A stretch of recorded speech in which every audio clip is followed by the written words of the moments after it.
ang mga kwento ng pag-ibig, kwento ng buhay at kwento ng pag-asa dito sa Barangay Love Stories. Love Stories. Kapag ang isang bagay ay dumating sa iyo nang hindi mo inaasahan, maaring ikagulat mo ito o maaring mapalampas ng hindi namamalayan. Maswerte kayang masasabi kung sa pagdating muli nito ay hindi mo nasasayangin ang pagkakataon. Ikaw kabarangay, ilang beses ka nang nagpalampas ng mga bagay na sana'y noon pa ay nasa iyo na.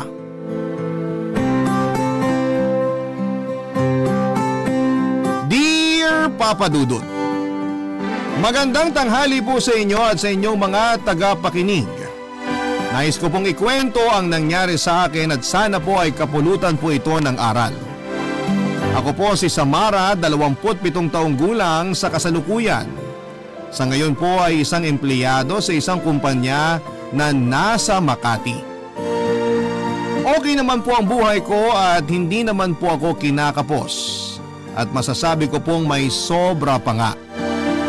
Yan po ay sa material na bagay pero medyo kinukulang po pagdating sa puso. Nasa ibang bansa po ang aking mga magulang mula noong magkolehiyo ako, Papa Dudut. Kaya solo na lamang po ako kahit na nagpapadala sila ng pera ay masaya naman ako na nagtatrabaho. Hayaan niyo pong ikwento ko sa inyo ang istorya namin ni Bren. Si Bren po ay kaedad ko din. Kababata ko siya, kaklase mula elementary hanggang sa kolehiyo. Magkaiba na kami ng kurso noong magkolehiyo pero nasa isang eskwelahan pa din. Panatag ako pagkasama si Bren kasi siya ang tagapagtanggol ko sa lahat ng bagay. Sobrang lalim ng pagkakaibigan namin. Mabait si Bren at ang tanging kapintasan niya ay hindi siya magaling manamit. May itsura siya pero hindi po lumalabas. Ewan nga po, hindi ko maipaliwanag noon kung bakit ganon ang dating ni Bren. Mahirap lang po sila kaya kung ano lang ang meron sila ay yun na ang pinagkakasya nila. Lalo na po sa pananamit niya. Pero malalim na ang pinagsamahan namin kaya kahit ganon ang itsura niya ay hindi ko naman siya kinakahiya. Simula nga po bata kami ay nagpatuloy ang magandang pagkakaibigan. Simulan po natin ang kwento noong first year na kami sa kolehiyo. Hanggang doon ay lagi siyang nandun para sa akin. Kahit na hindi ko siya napagtatanggol sa pamimintas sa kanya ng mga kaklase namin, ay kabaligtaran naman siya dahil hindi niya talaga nakakalimutang ipagtanggol ako sa kahit na ano paman basta alam niyang naaagrabyado ako, Papa Dudut.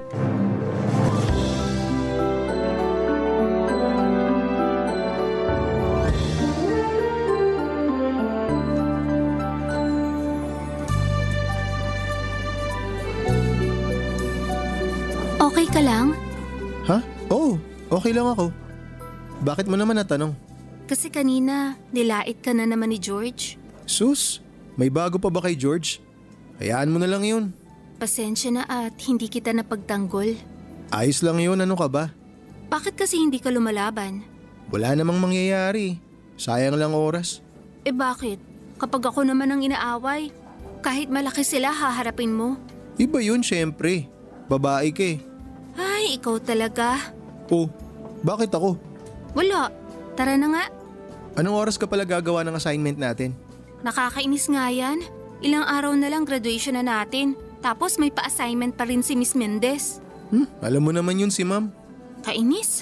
O anong oras ka nga gagawa ng assignment mo? Hindi ko na gagawin. Sigurado namang naipasa na yung mga grades natin. So wala nang epekto yun. Huy, mali yan. Dapat gawin pa rin natin yung assignment.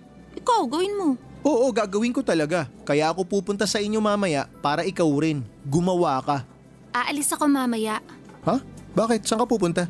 Nay, ikaw ba yan? Gusto mo samahan na kita sa pupuntahan mo mamaya? Hoy, anong samahan? Date yun. Date? Oo, date. Lalabas, kakain, paglalambingan. Hindi nakakatawa. Nakakatawa kaya. Sinong ka-date mo? Tay, ikaw ba yan? Nakakainis ka naman kausap eh. Bakit kasi ang dami mong tanong? Magulang lang ba ang pwede magtanong ng marami? Kung hindi kita nanay at hindi kita tatay, tapos marami kang tanong, investigador ka? Nakakaloko ka talaga kausap. Kaya nga, wag na kasi natin pag-usapan. Alam mo, sasagutin mo lang naman yung tanong eh. Ano bang mahirap dun? Wag mo na nga kasing alamin. Di ako matatahimik hanggat hindi ko nalalaman. Ang kulit mo naman eh. Mas kukulitin pa kita. O siya, sasabihin ko na. Sinong kadate mo? Sino nga? Bakit galit? Nakakainis kasi na nambibitin ka pa eh. Kasi baka… Sino nga sabi? Si George. Ano? Yun ang bubuli sa akin ng kadate mo? Oo eh. Alam mo namang masama ugali nun eh. Huwag ka sumama sa kanya. Hindi pwede. Bakit hindi pwede? Ikaw naman ang magdedesisyon. Kaya nga. O alam mo naman pala eh. Huwag ka sumama dun ha. Kami na. Narinig mo ba ako? Oo, dinig na dinig ko. Samara naman. Marami naman dyan eh. Bakit yung hindi pa maganda ugali ang binoyfriend mo? Mabait naman si George. Anong mabait? Bully nga siya, di ba? Binubuli niya ako. Nakalimutan mo na ba? Ikaw lang naman. Pero mabait siya sa iba. Ano? Oo. Naririnig mo ba yung mga sinasabi mo? Basta sinagot ko na siya. At kami na. Kaya tanggapin mo na lang yun. Ay, bahala ka. Papa Dudut, alam kong nabigla sa sinabi ko si Bren, pero yun po talaga. Alam ko din po na kahit kami na ni George ay hindi natigil ang pambubuli niya kay Bren. Pinagsasabihan ko naman po siya kaso'y mangangako siya pero ginagawa pa rin niya. Wala po akong magawa, Papa Dudut, mahal ko po kasi si George at ewan ko nga po. Sa dinami-dami na nagpaparamdam sa akin noon ay kay George pa ako nahulog. Bakit sa bully pa na kaibigan ko? Si Bren naman po ay wala na ding magawa kasi nga po kami na ni George. Kaya kahit minamalit siya ni George ay hindi na lamang niya pinapansin. Dahil po sa akin ay tiniis niya na lamang ang pang-aapi sa kanya ni George. Hanggang patapos na kami ng first year college kasabay po noon ay nagtapos din ang feelings ni George sa akin. Si George ay parang bulang nawala, na-ghost po ako. Hinanap ko siya kasi napaka-unfair ng ginawa niya. Bigyan niya man lang ako ng closure. Saka ko nabalitaan na nag-kick out pala siya sa eskwelahan dahil may nagulpi siyang isang estudyante din. Konsuelo na lang sa akin na hindi si Bren ang nagulpi niya. Pinilit ko siyang kalimutan kaso ewan bakit pag naaalala ko siya ay nalulungkot ako. Siyempre to the rescue naman po ang kaibigan kong si Bren. Hindi niya sinugod at ginulpi si George kasi nga po hindi na namin siya mahanap. Pero sinamahan po ako ni Bren sa sakit na nararamdaman ko noon, Papa Dudut. First serious boyfriend ko po noon ang lokong yon tapos ay ganun pang ginawa sa akin. Kahit may ilang naging boyfriend na ako noong high school ay hindi naging kasing lalim ng relasyon namin ni George ang mga naunang boyfriend ko. Kaya naman sobrang apektado po ako sa paghihiwalay namin ni George. Nang mag-second year na kami ay may naging boyfriend po ulit ako, ang pangalan niya ay Elson. Ubod po siya ng seloso at dahil po doon ay iniwasan ko si Bren dahil nagsiselos sa kanya si Elson. At kahit na anong paliwanag ko ay hindi niya pinakinggan, basta layuan ko daw si Bren.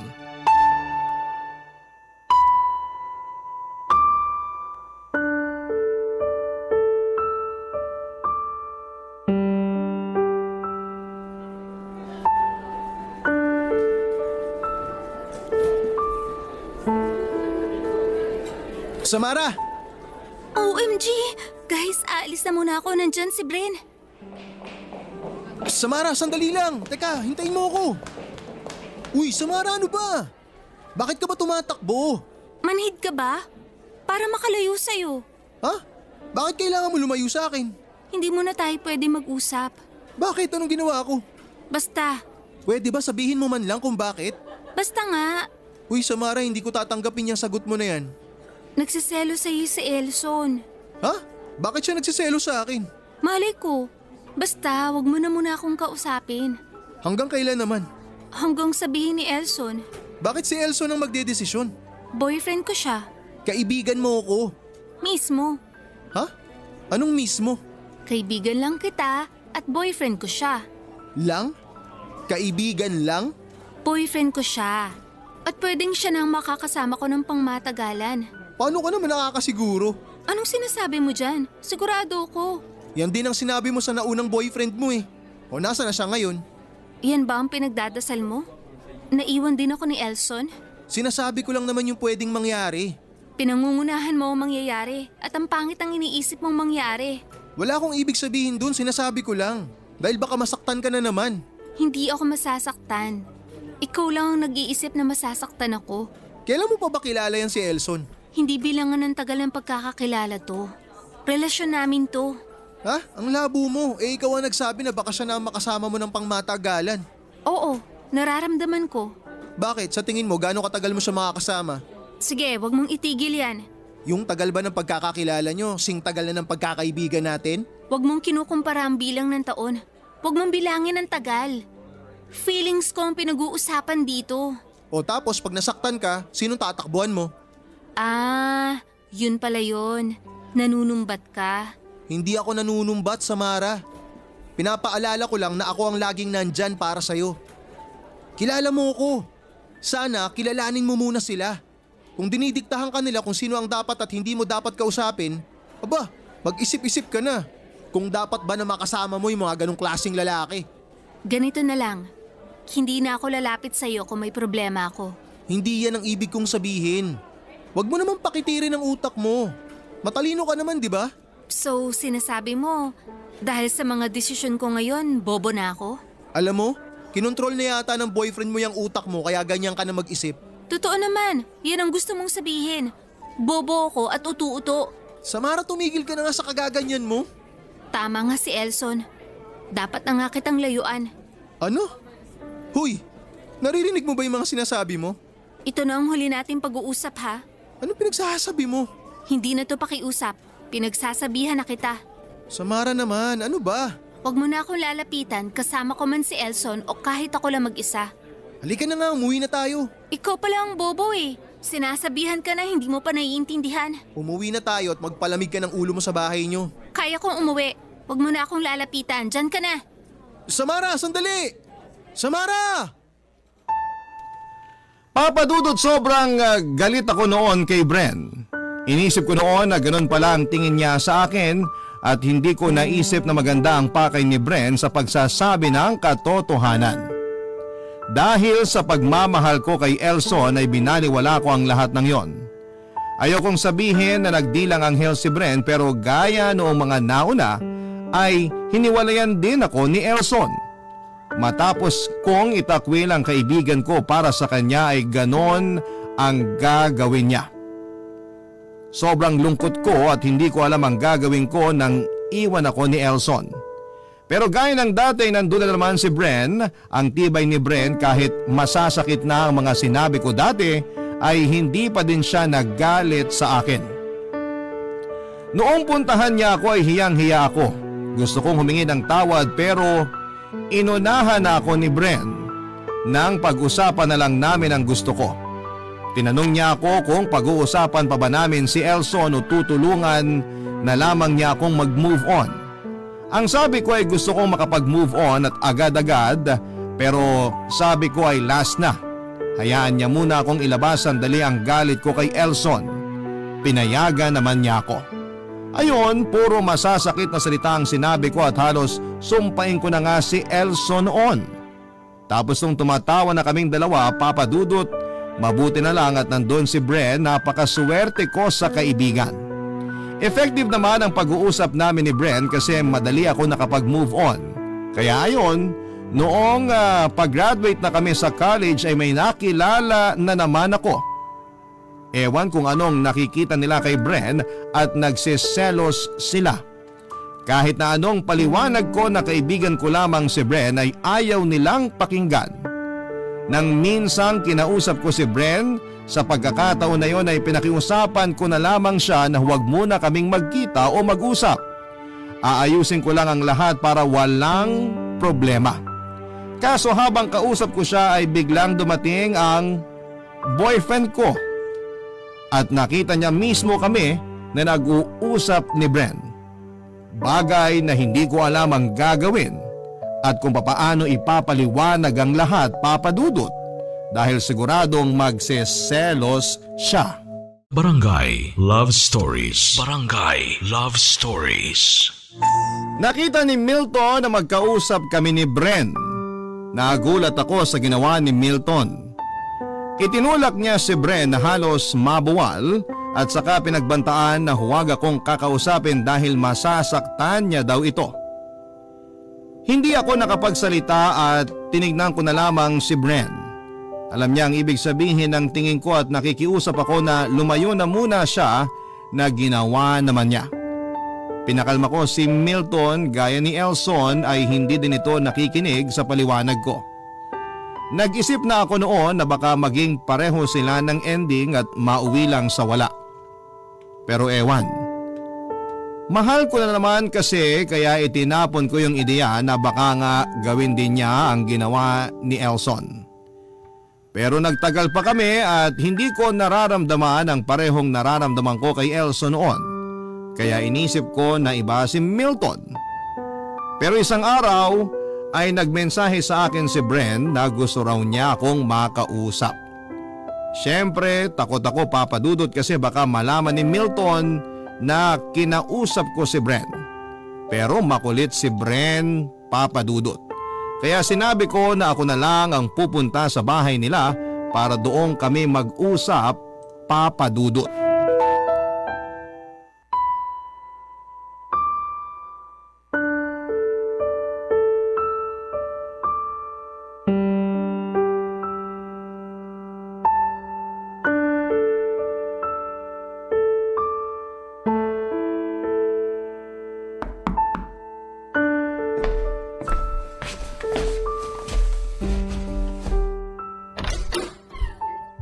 Samara, halika, tuloy ka. Kanina pa kita hinihintay. Alam mong napakadelikado nitong pagpunta ko dito. Bakit naman delikado? Anong bakit naman? Sinabihan ka na ni Milton. Sa palagay ko mas mahalaga tong pag-uusapan natin kesa sa kanya. Ano ba kasi yan? Importante to. Teka, ano yan? Black eye? Bakit ka may black eye? May sumuntok sa akin eh. Sino? Si Milton. Ano ka ba? Bakit niya naman gagawin yan? Hindi na naman tayo nagkakausap. Ewan ko ron. Basta ginawa niya eh. Ano? Basta nagkasalubong kayo tapos sinuntok ka na niya. Hindi naman yata ganun si Milton. Hindi kami nagkasalubong. Pero nakita ko siya. At nakita niya rin ako. Kaya niya ginawa sa akin to. Anong sinasabi mo? Pinagtripan ka ni Milton? Hindi. Rinovoke mo siya. Anong sinabi mo? Wala akong sinabi sa kanya para suntukin niya ako. Ano nga? Bakit ka naman niya gaganyanin? Kasi nahuli ko siya. Pulis ka na? Seryosohin mo naman yung mga sinasabi ko. Ang dami mo kasing pasakalye. Bakit ka nga sinuntok ni Milton? Nahuli ko siyang may kasamang ibang babae. Ito naman? Hindi ba pwedeng kaibigan niya lang? Kaibigan? Kahit naghahalikan? Nakita ko na naghahalikan silang dalawa. Naghahalikang paano? Anong paano? Naghahalikan sila. Paano ba maghalikan, Samara? Alam mo minsan, may naiisip ako. Ano naman yung naiisip mo? Na gumagawa ka lang talaga ng paraan para hindi ko makatuluyan ng mga nagiging boyfriend ko. Lah, bakit ko naman gagawin yun? Ewan ko sa'yo. Hindi ko ginawa, ginagawa o gagawin yun. Ano yung ginagawa mo ngayon? Sinasabi ko lang ang totoo. Nahuli ko siya na may kahalikang ibang babae. Ang tagal ko silang nakitang naghahalikan bago niya ako nakita. Ewan. Bakit pa ayaw mong maniwala? Dapat ba? Oo, dapat. Kasi niloloko ka nung Milton na yun. Kung magkakasira kami ni Milton, tapos magkakaroon ako ng bagong karelasyon, ano naman kaya masasabi mo sa kanya? Samara, ano ba? Hindi ko gawa-gawa tong mga sinasabi ko. Na video mo ba? Hindi. Bakit ko naman gagawin yun? Kasi nga wala kang i-video. Nabubulagan ka na naman. Oo, bulag na akong bulag. Alam mo, nagsasawa na talaga ako sa mga ginagawa mo eh. Samara, ano ba yung sinasabi mo? Totoo naman. Halos lahat ng makarelasyon ko may nasasabi ka. Talaga namang may masasabi ako sa mga nakakarelasyon mo eh. Inventor ka siguro. Ang dami mong naiimbentong kwento eh. Wala akong iniimbentong kwento. Alis na ako. Teka, Samara. Ano nang gagawin mo kay Milton? May gagawin ako, makakaasa ka. Hihiwalayan mo na ba siya? Hindi, mas matindi ang gagawin ko para may mapahiya. Bakit? Ano bang naiisip mong gawin? Mas mamahalin ko siya. Samara, seryoso ka ba? Wala na tayong pag-uusapan. Uuwi na ako. Teka, Samara, sandali lang. Tama na please. Tantanan mo na ako. Papadudod sa makailang pagkakataon ay itinakwil ko na naman si Bren. Ang tagal na naming hindi nag-uusap at lalong hindi nagkita. Magaling na din akong umiwas kaya hindi niya ako naaabutan kahit kailan. Hanggang sa isang araw ay naisipan kong sorpresahin si Milton. Na-promote ako sa trabaho ko kaya yayayain ko siyang kumain sa labas. Ang ginawa ko ay pinuntahan ko siya sa trabaho niya noong uwian na. Sasalubungin ko siya at doon ko na sasabihin ang magandang balita at ang plano ko. Kaso papadudot, yung sorpresa ay tumalbog sa akin. Ako ang nasorpresa sa mga nakita ko. Palabas ng opisina nila ay may kayakap siyang babae at paminsan-minsang hinahalikan. Hindi ako makaalis sa kinakatayuan ko pero may kung anong tumulak sa akin para sugurin si Milton at ang babae niya. Hindi ko inaasahan na kaya ko palang gawin yon, ang mag-iskandalo. Nawala ng hiya ko sa sobrang galit. Papadudot, ako pa ang inaway ni Milton. Nakakahiya daw ako nang sabihin kong mas nakakahiya sila sa ginagawa nilang dalawa. Nagalit si Milton. Hindi ko pa naramdaman noong una pero noong makita ko ang sarili ko na nakahiga sa kalye ay saka ko naramdaman na sinampal pala ako ni Milton kaya ako nabuwal. Papadudot, hindi ko alam kung bakit biglang nandun si Bren pero mabuti na lamang ay nandun siya. Kasi as usual ay pinagtanggol na naman niya ako. Pero nagulat ako, Papadudot, hindi na si Bren ang dating si Bren na mahina kasi napatumba niya si Milton kahit mas malaki sa kanya ito. Iniwan namin si Milton na nakahiga sa kung saan ako napahiga noong sampalin niya ako. Ewan kung matatawa po ako, Papadudot, kasi yung kasama niyang babae ay iniwan siya. Bago umalis ay sinabi pa nito na wala naman pala siyang aasahan kay Milton na napakalampa.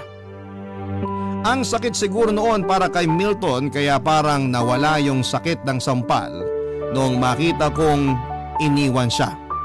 Hinatid ako ni Bren sa bahay gaya ng dati ay hiyang-hiya na naman ako sa kanya, Papadudot.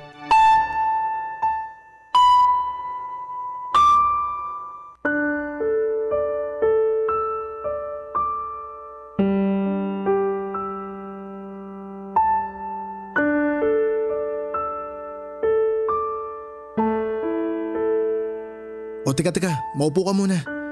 Ayan, daan-daan. OA mo ha? Nasampal lang ako. Oo nga, nasampal ka lang. Pero malakas na sampal yun. Hindi naman mukhang ipang uupo ko. Nakakapagbiro ka pa ah. Pagod na ako magmukmok. Kaya itatawa ko na lang. No comment na lang ako. Oo na. Tama ka na nga uli. Bakit naman kasi ang tigas ng ulo mo eh? Huwag mo na akong sumbatan. Hindi kita sinusumbatan, sinasabi ko lang. Okay na ako. Mas matindi sa nakaganda ang pakiramdam ko nung narinig ko dun sa babae na pinahiya niya si Milton at may bonus pa. Iniiwan siya. Uy, masama yan. Hayaan mo na. Mas masama naman sila eh. Yung totoo, okay ka na ba talaga? Physically, oo. Emotionally, konting panahon lang. Konting panahon lang na ano? Makaka-recover din. Sa susunod kasi, kilalanin mo muna bago ka mahulog. Sobra ka naman sa akin. Kinikilala ko naman muna ha. Sus, kinikilala. Ang laki ng reaksyon ha. Nagtataka ka pa? Oo na nga, mali na nga. Huwag mo nang idiin pa. Sana pagkatapos nito matuto ka na. Pipilitin ko. Ano? Pipilitin mo pa? At least honest ako. Kesa naman sabihin ko oo, tapos hindi pala. Mahirap bang matuto lalo na kung paulit-ulit? Pipilitin na nga. Ay nako, bahala ka nga. Tama na nga yan. Hindi pa ako nagpapasalamat. Salamat ha. Okay. Okay? Anong sagot yan? Ay, walang anuman. Yan. Teka, bakit nga pala nandun ka kanina? Nakalimutan mo na ba na magkatabi lang opisina namin ni Milton? Kaya ako nga siya nahuli dati na may kahalikang ibang babae, di ba? Swerte naman at nandun ka ng eksaktong oras. Bago pa nangyari yung komosyon, nakita na kita nung palabas ako ng opisina. Kaya nagmadali na akong puntahan ka. Swerte ko naman sa kaibigan ko. Samara, kaibigan lang ba talaga ako sa'yo? Ha? Hanggang doon na lang ba talaga ako? Alam mo, hindi kita maintindihan. Hindi mo maintindihan kasi siguro namanhid ka na talaga. Dahil sa mga hindi magandang karanasan mo sa mga nakakarelasyon mo. Paanong namanhid? Hindi ko Mahal kita, Samara. Baka hindi mo narinig. Ang sabi ko, mahal kita. Tumigil ka nga. Nabago ka ba kanina? Noon pa mahal na kita kaso hindi ko kayang sabihin. Kaya kapag nagkakaroon ka ng boyfriend, binabantayan talaga kita kasi ayokong lolokohin ka lang. Kaso lagi mo naman akong pinagtatabuyan. Huy, seryoso ka ba? Oo, seryoso ako. Mukha ba ako nagbibiro? Bren, maging magkaibigan na lang tayo. Bakit kaibigan lang? Hindi ikaw yung tipo ko eh. Bakit hindi ako yung tipo mo? Basta. Diretsuhin mo na ako para alam ko. Wag na. Samara, kung natatakot ka na masaktan ako, mas masakit yung inayawan mo ako na hindi ko alam kung ano yung dahilan. Please naman oh. Sabihin mo na kung anong mali sa akin. Bren. Tatanggapin ko kahit ano pa yan. Basta sabihin mo lang. Basta malaman ko. Hindi kita gustong manamit. At saka hirap ka din sa sarili mo. Paano mo ako bubuhayin? Mahal kita bilang kaibigan. Hanggang dun lang. Naiintindihan ko.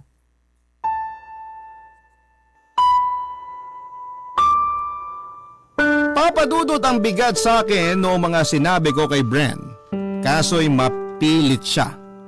Totoo naman po na paano kami mabubuhay kung sarili niya pa lamang ay hirap na siya. Saka hindi po talaga siya yung tipo ko, ang layo ng itsura niya sa mga naging ex ko. Matapos ng usapan na yon, Papa Dudut, ay hindi ko po alam kung ako ba ang naiilang sa kanya o siya ang naiilang sa akin. Kasi may iba na kapag magkaharap kami. Parang ganun pa din pero parang may iba. Mahirap pong ipaliwanag pero alam ko naman pong naiintindihan niyo ang ibig kong sabihin. Hanggang sa mapadala si Bren ng opisina niya sa ibang bansa. Sa ibang bansa, idinestino si Bren na agad naman niyang tinanggap.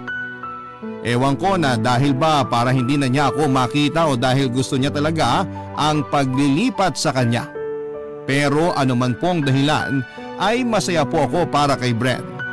Mga ilang buwan ay nakalis na si Bren ay nagkaroon puli ako ng bagong boyfriend. Gaya ng mga nauna ay nagkaproblema na naman kami. Nalungkot ako pero pinilit kong kayanin kasi wala na si Bren para tulungan akong makapag-move on.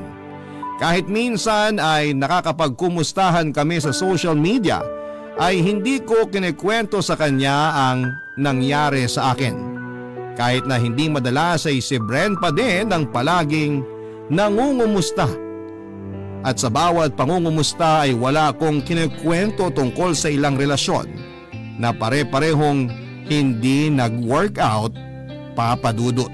Barangay Love Stories. Barangay Love Stories. Papa Dudut, napakaraming breakups ang nangyari sa akin. Pero wala akong ikinuwento kay Bren. Matagal na din naman na nasa ibang bansa si Bren kaya parang halos hindi ko na siya naiisip.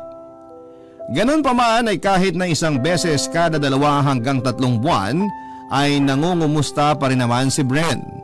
Humihingi pa siya ng pasensya dahil masyadong madami daw trabaho sa kumpanya nila. Kaya dahil ang tagal ng pangungumusta niya ay parang hindi na rin ako naging interesado.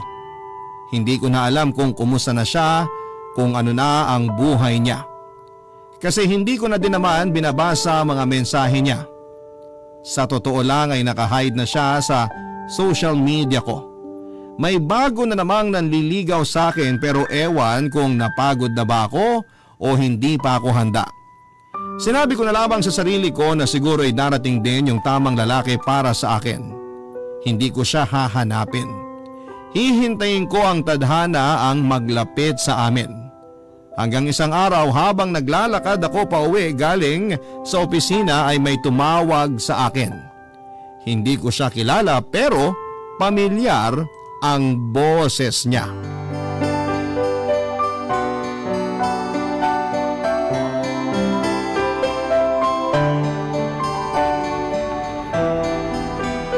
Samara!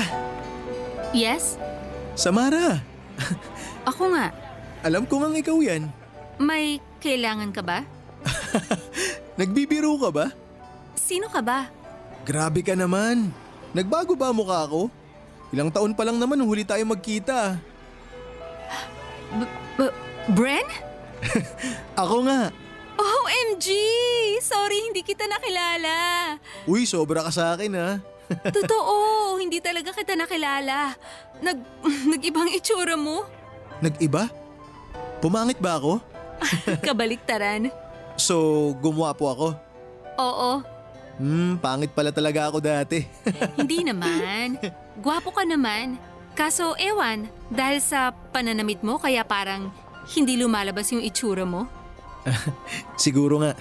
Grabe, ibang-iba na talaga ang itsura mo. Ang ganda na ng katawan mo. At iba ka na manamit. Bakit? Baduy pa rin ba? Sorry sa sinabi ko dati ha. Okay lang, ano ka ba? Totoo naman yun eh.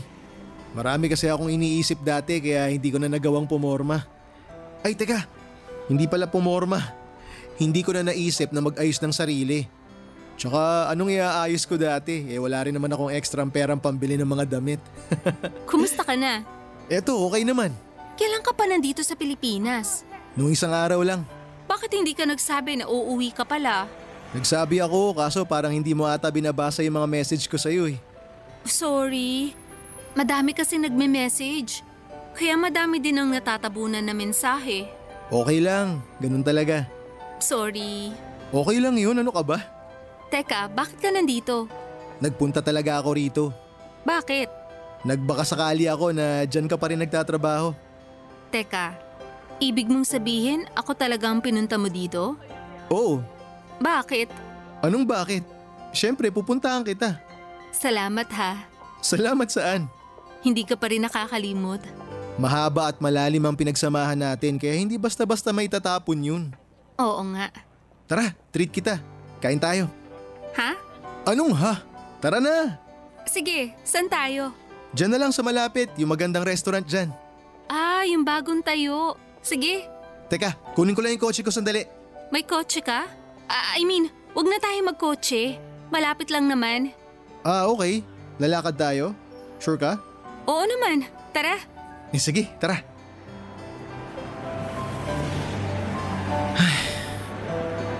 Namiss ko to. Ako? Oo, namiss din kita. Tsaka tung maglakad sa kalye ng Maynila. Yung maglakad na kasabay ka. Hanggang kailan ka dito? Mukhang magtatagal ako dito. Pero pwede naman akong bumalik-balik doon. Wow, grabe. Ang ganda na ng buhay mo. Sikap lang. Bakit ka nga pala umuwi? Ayaw mo ba? Joke lang. Magtatayo kasi ako ng sariling business dito. Wow! Congratulations! Salamat. Ayan na yung resto. Tara, pasok na tayo. Dami nating catching up na gagawin. Papadudot, ibang-iba na si Bren kesa sa dati. O yun na talaga siya kaso'y hindi ko lang nakikita. Ewan nga kung dahil ba sa desperado na ako dahil sa paulit-ulit na nangyayari sa akin sa mga lalaking minahal ko. O nagising na ako sa katotohanang mahal ko pala si Bren. Oo, papadudot, na hulog na po ang loob ko kay Bren at habang patagal ng patagal ay sigurado na ako sa nararamdaman ko. Sigurado din ako na hindi niya gagawin ang mga ginawa sa akin ng iba dahil kilala ko siya. Halos araw-araw kaming lumalabas ni Bren, Lagi niya akong sinusundo paglabas ng trabaho ko at araw-araw ako naghihintay na itanong na niya sa akin ang dati niyang tanong. Ang tanungin niya ako kung pwede bang maging kami. Desidido na ako sa sagot ko na oo, ang hinihintay ko na lamang ay ang mismong tanong. Masaya kami sa tuwing lumalabas kami. Pero sa bawat hatid sa akin ni Bren pauwi ay laging may kabiguan dahil hindi na naman niya ako tinatanong. Pero sa bawat kinabukasan ay meron na naman akong bagong pag-asa. Na siguro yun na ang araw na tatanungin niya ako. Pero tao lang po ako, Papa Dudut. Naiinip kaya sabi ko sa susunod na paglabas namin ay ako na ang magtatanong.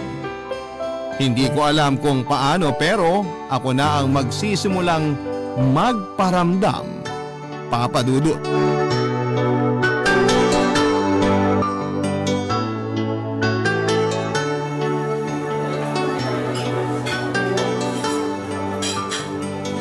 Kain ka na. Salamat uli sa treat ha. Kailangan ba araw-araw ka magpasalamat? Siyempre naman. Kasi hindi mo naman kailangan gawin to pero ginagawa mo. Ang tagal kasi nating hindi nagkita. 5 taon din yun. Kaya kailangan talaga natin makabawi sa matagal na hindi pagkikita. Kaya salamat din. At hindi mo ko kinalimutan. Ikaw lang naman tong nakalimot eh. Lagi kaya ako nagme-message sa'yo. Sorry talaga. Kalimutan mo na yun. Sige na, kumain ka na. Nakakatuwa, paborito mo pa rin yung spaghetti, no? Oo.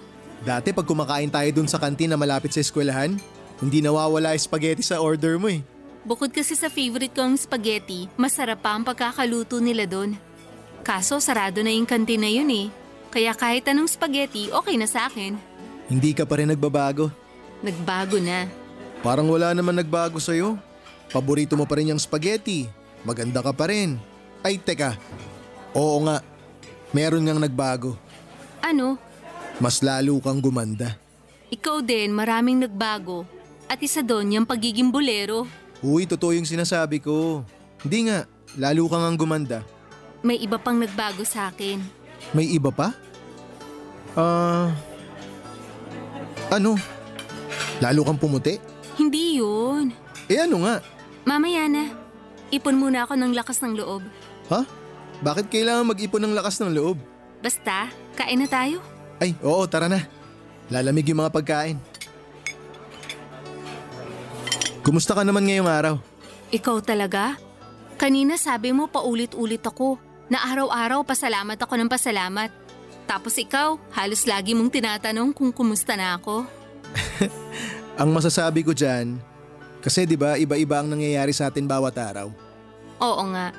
Pero bukod sa nangyari sa'yo buong araw, in general, kumusta ka?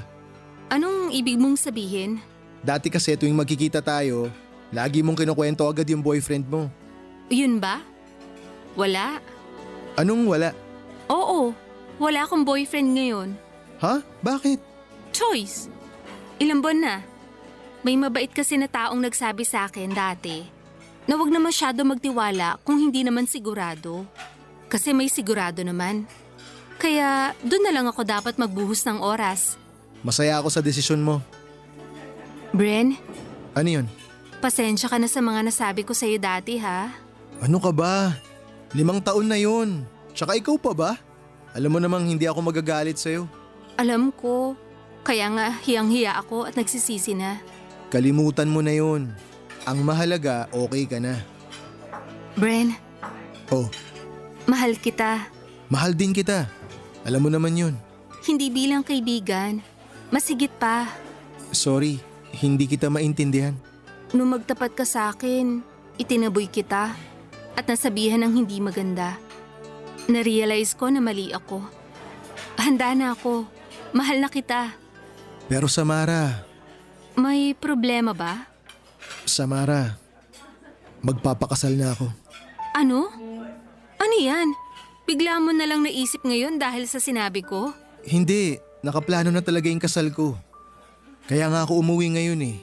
Susunod yung fiancé ko dito sa Pilipinas. Pauwi na siya sa susunod na linggo. Bakit hindi mo sinasabi? Lagi ako nagme-message sa'yo. Sinabi ko lahat dun. Kaya akala ko, alam mo na. Hindi ko alam. Hindi ko binabasa yung mga messages mo eh. Sorry. Uy, Samara. Huwag ka nang umiyak.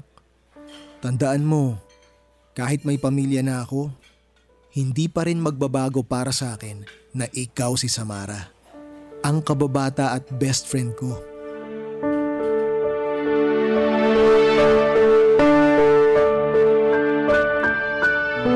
Papa Dudut, ang sakit, sobrang sakit. Ganun pala ang nararamdaman ng mga nababasted. Ganun pala ang pinaramdam ko kay Bren noong nagtapat siya sa akin ng pag-ibig niya dati. Hindi niya kasalanan na umasa ako, kasalanan ko. Kung binabasa ko lang ang mga mensahe niya, sana alam ko. Noong buksan ko ang mga mensahe, Papa Dudut, ay kulang ang 3 oras para basahin ko lahat ng mensahe niyang dinedma ko. Mahaba-haba ang mga messages niya, siguro yung mga naunang message kung binasa ko lang noong mga araw na down ako dahil sa mga relasyon ko. Sana'y maaga akong nakarecover. Napakabait ni Bren at hindi ko napansin yon dahil itsura at kabuhayan ang tinitignan ko. Papa Dudut, parang ako na mismo ang sumampal sa sarili ko para magising sa katotohanan na masyado akong maraming tama na pinalampas. Masakit sa akin pero nag-attend pa rin ako ng kasal ni Bren at Mildred. Si Mildred po ang napangasawa ni Bren. Maganda din siya at gaya ni Bren ay ubod siya ng bait. Alam niya po ang lahat ng pinagdaanan namin ni Bren, pati ang dating nararamdaman sa akin ni Bren bilang first love niya. Walang itinago si Bren kay Mildred, Papa Dudut, bukod sa ayaw kong sumama ang loob ni Bren kung hindi ako a-attend ang kasal niya, ay kailangan ko po talagang magpunta kasi isa po ako sa mga abay. Hindi po ako bridesmaid kasi may best friend po si Mildred at yun ang kinuha niya. Hindi din po ako kasama sa mga maid of honors, Papa Dudut. Ako po ang kinuha ni Bren para makaagapay niya. Imbes na best man ang kasama niya ay ako bilang best woman. Bihira lang po ang gumagawa ng ganon. Isa nga po si Bren. Gandang-ganda si Bren sa akin kaya sinabihan ko siya na tumigil na at baka magselos si Mildred. Sinabi niya na alam ni Mildred na ganon kami at wala akong dapat na ikabahala. Bittersweet, mga kapuso, yan po ang nararamdaman ko. Kahit masakit ay sobrang saya ko naman para sa kaibigan ko. Papa Dudut, bago po pala nangyari ang kasal ay pinakilala ni Bren sa akin ang naging kaibigan niya sa ibang bansa. Siya po si Kurt, half American, half Filipino. Si Bren po ang direktang nagreto kay Kurt para sa akin. Hindi po ako ipapahamak ng kaibigan ko kaya sigurado po siyang iba si Kurt sa mga nakarelasyon ko.